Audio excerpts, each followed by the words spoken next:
കൂട്ടുകാരെ, പാർട്ട് 2. വൈഷ്ണവി മുകളിലേക്ക് കയറി ആ മുറി അവൾ അത്ഭുതത്തോടെ നോക്കി.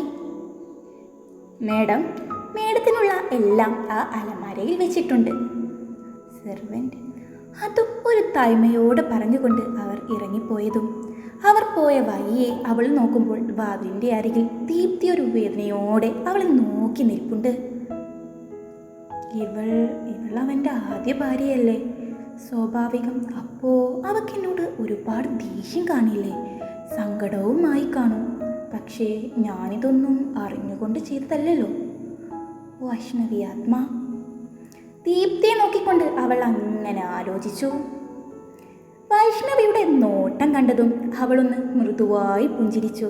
അത് കണ്ട് തിരിച്ച് വൈഷ്ണവിയും ചിരിച്ചെന്ന് വരുത്തി.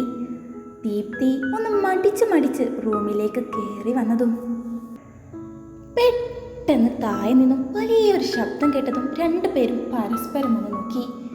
അവരുടെ മുറിയിൽ നിന്നും അവർ പുറത്തേക്കൂടി. മുകളിൽ നിന്നും അവർ താഴേക്ക് നോക്കുമ്പോൾ അവിടെ ആളിൽ ഒരു പെൺകുട്ടി ദേഷ്യത്തിൽ നിൽപ്പുണ്ട്.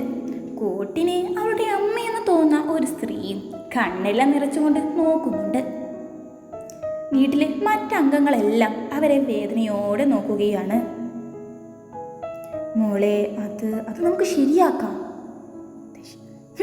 എന്ത് ശരിയാക്കാമെന്ന് വേണ്ട, മുത്തശ്ശിനി ഒന്നും പറയണ്ട. ആരവ് ആരവ് ആരവ് എന്ന് ചെറുപ്പം മുതൽ എന്നെ പറഞ്ഞു പഠിപ്പിച്ചത് എന്തിനു വേണ്ടിയാ? എന്നിട്ടിപ്പോൾ അവൻ വേറൊരു പെണ്ണിനെ കൊണ്ടുവന്നിരിക്കുന്നു, അതും 2 പേര്. ഇത്രയും നാളും അവനെ മാത്രം സ്വപ്നം കണ്ടു നിന്ന എൻ്റെ ജീവിതം ഇപ്പം എന്തായി? ആ പെൺകുട്ടിയുടെ ഭാവവും നോട്ടവും സംസാരവും എല്ലാം വൈഷ്ണവി സൂക്ഷ്മമായി നിരീക്ഷിച്ചു കൊണ്ടേയിരുന്നു. ഇപ്പോൾ എല്ലാം നഷ്ടമായത് ആർക്കാ? എനിക്ക് മാത്രം. അവനെ മാത്രം സ്വപ്നം കണ്ട് ജീവിച്ച എൻ്റെ ജീവിതം എനിക്കങ്ങ് വേണ്ട. അതും പറഞ്ഞുകൊണ്ട് ആ പെൺകുട്ടി തറയിൽ അവൾ പൊട്ടിയ ടേബിളിൻ്റെ ഗ്ലാസ് എടുത്ത് കയ്യിലേക്ക് പിടിച്ചതും, അയ്യോ മോളെ, അമ്മല, അങ്ങനെയൊന്നും ചെയ്യില്ലേ മോളെ. ആരവിൻ്റെ അമ്മ, ഈ മുത്തശ്ശിയുടെ മോള് എന്ത് ഈ ചെയ്യുന്നേ? അവൻ നിനക്കാണെന്ന് ഞാൻ പറഞ്ഞിട്ടുണ്ടെങ്കിൽ അത് ഞാൻ നേടിത്തന്നിരിക്കും, അതിനി ആരെ കൊന്നിട്ടാണെങ്കിലും. മുത്തശ്ശി അത് പറഞ്ഞതും അവൾ ആ ഗ്ലാസ് നിലത്തേക്കിട്ടു. മോള് സമാധാനത്തോടെ മുറിയിലേക്ക് പോ, എന്ത് വേണമെന്ന് എനിക്കറിയാം. അത് കേട്ടതും അമല അവരെ ഒന്ന് നോക്കി മുറിയിലേക്ക് പോയി. കൂടെ ബാക്കിയുള്ളവരും. മുത്തശ്ശി എന്തോ ആലോചിച്ച് അവിടെ അങ്ങനെ ഗൗരവത്തിൽ നിൽപ്പായിരുന്നു. പക്ഷേ ഇതെല്ലാം കണ്ടുകൊണ്ട് നിന്ന വൈഷ്ണവിയും ദീപ്തിയും ഒന്ന് പരസ്പരം നോക്കി അവരുടെ മുറിയിലേക്ക് കയറി. ദീപ്തി ഒരു ഭയത്തോടെ കിടക്കയിലേക്കിരുന്നു. ആ അമല എന്ന് പറഞ്ഞ പെണ്ണിൻ്റെ അഭിനയം കണ്ടിട്ട് തുള്ളാൻ നിൽക്കുക ബാക്കിയുള്ളവർ. വൈഷ്ണവി ദേഷ്യത്തിൽ പറഞ്ഞതും അത് കേട്ടതും ദീപ്തി അവളെ നോക്കി. എനിക്ക് നിന്നോടൊരു ശത്രുതയുമില്ല. ഇന്നോളം ജീവിതത്തിൽ നടന്നതൊന്നും ഞാൻ ആഗ്രഹിക്കുന്ന പോലെയുമല്ല. എന്തോ സംഭവിച്ചു, എന്തൊക്കെയോ നടന്നു. അതുകൊണ്ട് ഇനി വരാൻ പോകുന്ന കാര്യത്തിലും എനിക്കങ്ങനെ വലിയ ഭയമൊന്നുമില്ല. വൈഷ്ണവി ഒരു പുഞ്ചിരിയോടെ പറഞ്ഞതും ദീപ്തി ഒന്ന് പുഞ്ചിരിച്ചു. നിന്റെ പേര് ദീപ്തി എന്നല്ലേ പറഞ്ഞത്? ഞാൻ വൈഷ്ണവി. അവൾക്ക് നേരെ കൈ നീട്ടിക്കൊണ്ട് പറഞ്ഞതും ദീപ്തി അവൾക്ക് കൈ കൊടുത്ത് ഒന്ന് പുഞ്ചിരിച്ചു. എന്നിട്ടും ദീപ്തി അവളെ ഒന്ന് നോക്കുക മാത്രം ചെയ്തു എന്നല്ലാതെ ഒന്നും മിണ്ടിയില്ല. എന്നോട് എന്താ സംസാരിക്കാത്തത്? ദേഷ്യമാണോ? ആയിരിക്കാം. അവൾ അതും ആലോചിച്ചുകൊണ്ട് ഒന്ന് മാറിയിരുന്നു. കുറച്ചു നേരം അവിടെ മൗനമായിരുന്നു. ദീപ്തി ഒന്നും മിണ്ടാതെ വൈഷ്ണവിയെ നോക്കി പുഞ്ചിരിക്കുന്നുണ്ട്. വൈഷ്ണവിയും അത് കാണുമ്പോൾ പുഞ്ചിരിക്കുന്നുണ്ട്, അല്ലാതെ തമ്മിൽ 2 പേർക്കും സംസാരിക്കുന്നൊന്നുമില്ല. എന്തോ ആ മുറിയിലും ആ സംസാരിക്കാതെയുള്ള ഇരിപ്പിലും വൈഷ്ണവിക്ക് ഒരു മടുപ്പ് കയറി വന്നിരുന്നു. ആ മടുപ്പോടെ ചുറ്റും നോക്കുമ്പോഴാണ് കർട്ടൻ്റെ ഇടയിലൂടെ ഒരു നീല കളർ കാണുന്നത്. അത് കണ്ട് അവൾ പോയി കർട്ടൻ നീക്കിയതും ആ ഗ്ലാസ്സുമായി പുറത്തേക്ക് വലിയൊരു പൂള് കാണുന്നത് അത് കണ്ടതും പൈസ തലക്ക് പിടിച്ച ടീമാണെന്ന് തോന്നുന്നു. ഈ മുറിയിൽ തന്നെ 8 ആളുകൾക്ക് കിടക്കാനുള്ളതുണ്ട്. അതും കൂടാതെ ഓരോ മുറിയിലേക്കും ഇങ്ങനെ ഓരോ പൂളുവാണെങ്കിൽ വൈഷ്ണവി ആത്മ. അതും ആലോചിച്ച് വൈഷ്ണവി തിരിഞ്ഞു നോക്കുമ്പോഴാണ് തൊട്ട് മുമ്പിൽ ആരവ് നിൽപ്പുണ്ട്. അവനെ അങ്ങനെ പെട്ടെന്ന് കണ്ടതും അവളൊന്ന് ഞെട്ടി പുറകിലേക്ക് ആഞ്ഞതും വീയാൻ പോയ അവളെ അവൻ അരയിലൂടെ കൈയിട്ട് ചേർത്ത് പിടിച്ചു. അവൾ ഞെട്ടിക്കൊണ്ട് അവനെ നോക്കി, തിരിച്ച് അവനും. എല്ലാം മറന്ന് കുറച്ചു നേരം രണ്ടുപേരും പരസ്പരം അങ്ങനെ നോക്കി നിന്നുവെങ്കിലും പെട്ടെന്ന് എന്തോ ഓർത്ത വൈഷ്ണവി ചാടി എണീറ്റു. എന്നിട്ട് മാറി നിന്നു, ചുറ്റും നോക്കി. ദീപ്തിയാണ് നോക്കുന്നതെങ്കിൽ അവൻ്റെ മുറി അപ്പുറത്താണ്. സോഫ്റ്റായിട്ട് തന്നെയായിരുന്നു അവനത് പറഞ്ഞത്. അത് കേട്ടതും അവൾ അവനെ ഒന്ന് നോക്കി. അവനെ കാണുമ്പോൾ അവൻ്റെ കണ്ണിലേക്ക് അടിമപ്പെട്ടു പോകുന്ന പോലെ തോന്നിയതും അവൾ പെട്ടെന്ന് കണ്ണു മാറ്റി. അവൻ അവളുടെ അടുത്തേക്ക് പതിയെ വരാൻ തുടങ്ങിയതും പെട്ടെന്ന് അവൾ കൈ പിടിച്ച് തടഞ്ഞു. പ്ലീസ്, എൻ്റെ അടുത്തേക്ക് വരരുത്, എനിക്ക് താല്പര്യമില്ല. നിങ്ങൾക്ക് മറ്റൊരു ഭാര്യയുണ്ടെങ്കിൽ എന്തിനു വേണ്ടിയാ ഭാര്യ വേഷം കെട്ടിച്ച് എന്നെ ഇങ്ങോട്ട് കൊണ്ടുവന്നത്, അതും 1 വർഷത്തേക്ക്? വൈഷ്ണവി, അവളുടെ വാക്കിലെ ആ ദേഷ്യം അവന് നന്നായി മനസ്സിലായി. ആദ്യം പറയുന്നതൊന്ന് കേൾക്ക്. എന്ത് കേൾക്കാൻ? എന്ത് ന്യായം കൊണ്ടുവരാൻ വേണ്ടിയാണ്? എനിക്കൊന്നും കേൾക്കണ്ട. നിങ്ങൾ വലിയ പൈസക്കാർ, എന്നിട്ട് പണം കൊടുത്ത് എന്നും മേടിക്കാലോ. അങ്ങനെ പണം കൊടുത്ത് എന്നെയും മേടിച്ചല്ലോ. ഡീ, നിർത്തുന്നുണ്ടോ നീ? അവൻ ദേഷ്യത്തിൽ പറഞ്ഞതും വൈഷ്ണവി ഒന്ന് ഞെട്ടിക്കൊണ്ട് അവനെ നോക്കി. വേണ്ട വേണ്ട വെക്കുമ്പോൾ തലയിൽ കയറാൻ നിന്നാലുണ്ടല്ലോ, ഞാൻ ആരെ കെട്ടണം ആരെ കൊണ്ടുവരണമെന്നത് എൻ്റെ തീരുമാനമാണ്.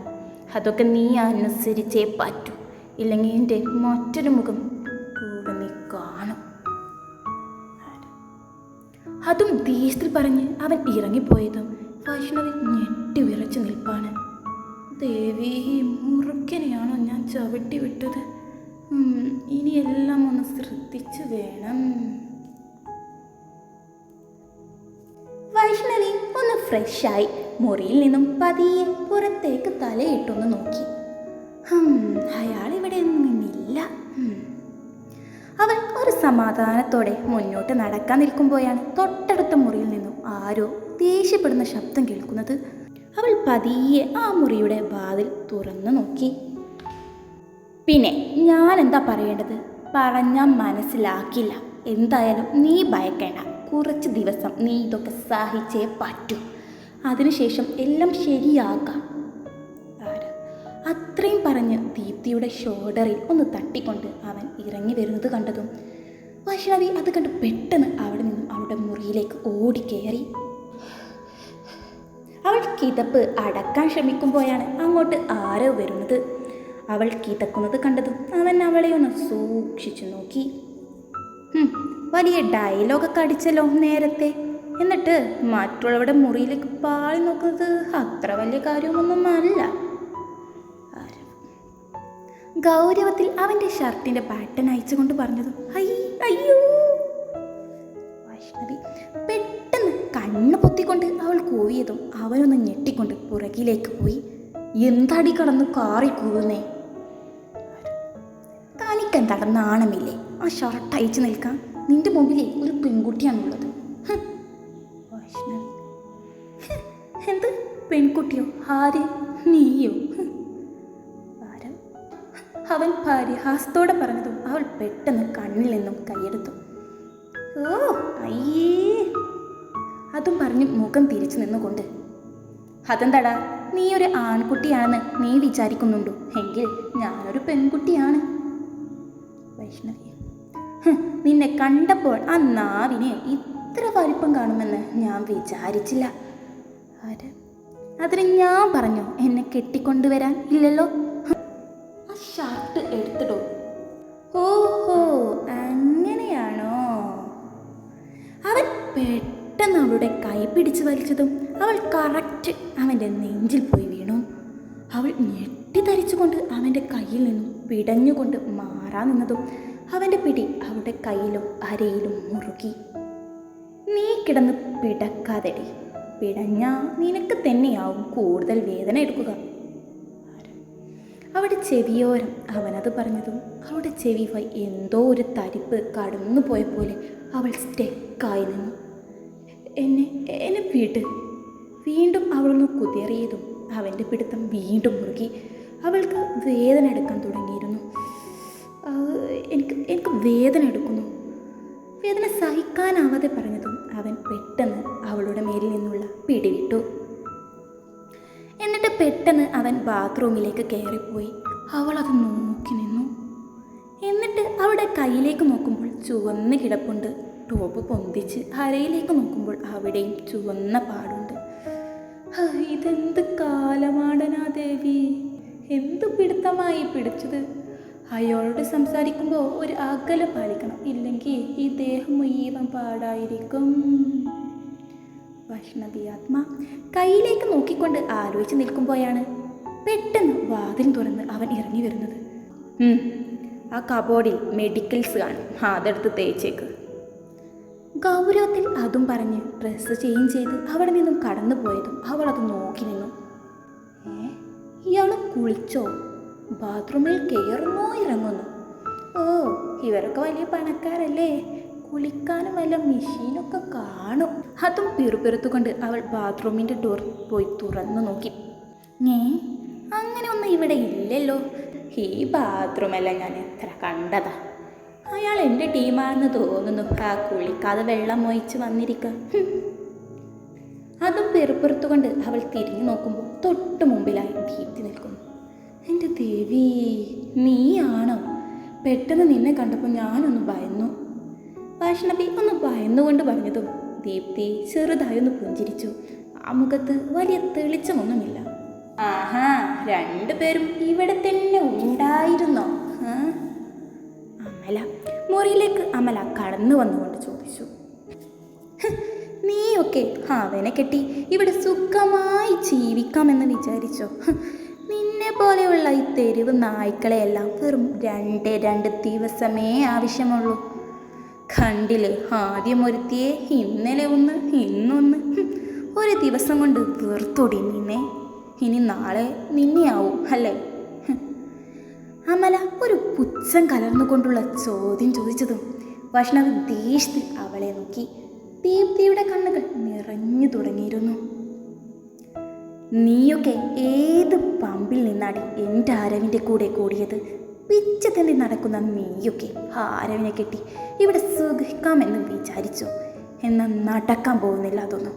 അവൻ എൻ്റെ ആരവാണ്. നിന്നെ ഇന്ന് കെട്ടി നാളെ ഇവിടെ നിന്ന് പുറത്ത് തള്ളും, നോക്കിക്കോ. ഓഹോ, അങ്ങനെയാണെങ്കിൽ നീ ഏത് ഇനത്തിൽപ്പെടും? 2 ഭാര്യമാരുണ്ടായിട്ടും നീ അവനെ കിട്ടാൻ തുള്ളുന്നുണ്ടല്ലോ. അതെന്താടി, നിനക്ക് ഇത്രയും കിട്ടിയവരെയൊന്നും പോരെ? വൈഷ്ണവി ഡി അനാവശ്യം പറഞ്ഞാലുണ്ടല്ലോ. അമല ദേഷ്യത്തിൽ വൈഷ്ണവിക്ക് നേരെ കൈ നീട്ടിയതും വൈഷ്ണവി അവളുടെ ആ കൈ പിടിച്ചിരുന്നു. മോളെ അമലെ, നിന്നെ പല പല പയ്യന്മാരെ കൂടെ ഞാൻ പലവട്ടം കണ്ടതാടി ഊളെ.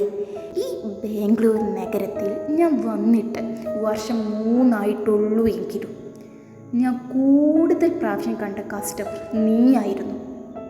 അതും പറഞ്ഞുകൊണ്ട് വൈഷ്ണവി കൈവിട്ടതും അമല ഞെട്ടിക്കൊണ്ട് അവളെ നോക്കി. എന്നിട്ട് നീ എന്താടി മുത്തശ്ശിയോട് പറഞ്ഞത് ആരവിന് വേണ്ടി നിന്റെ ജീവിതം കളഞ്ഞു എന്നും? അങ്ങനെയല്ല, നിന്റെ ജീവിതം നീ ആഘോഷിച്ചു. ഇനി പേരിനൊരു ഭർത്താവ് വേണമല്ലോ, അത് പണക്കാരനായാൽ അല്ലേ? നിനക്ക് മറ്റുള്ളവരുടെ മുമ്പിൽ റിച്ചായി നടക്കാൻ കഴിയുമോ?